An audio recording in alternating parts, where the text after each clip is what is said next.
নমস্কার বন্ধুরা। তো সরস্বতী পুজোর রবিবারের দিন আমরা গিয়েছিলাম দুজন। তো এই যে আমাদের টাউন হলের ওখানে সরস্বতী পুজো হচ্ছিল, সেখানে আমরা একটু দাঁড়ালাম।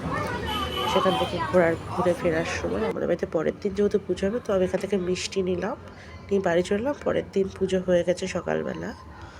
তো এই যে আমরা যাচ্ছিলাম পরদিন সকালে অঞ্জলি টঞ্জলি দেওয়ার পরে আমাদের গানের দিদিমণির বাড়িতে, সেখানে সরস্বতী পুজো ছিল সোমবার দিন। তো এই যে সেখানে পুজো হয়ে গেছে। এই যে গানের দিদি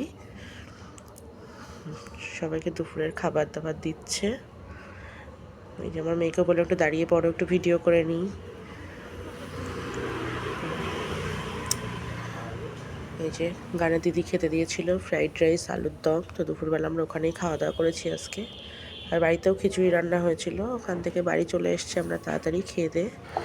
এটা হচ্ছে শীতল ষষ্ঠী, আমাদের পরের দিন আছে, তাই ওই গোটা সিদ্ধ যেটা বলে ওই ডালটা রান্না হচ্ছে। তো কেমন লাগলো ব্লগটা অবশ্যই জানাবেন। টাটা।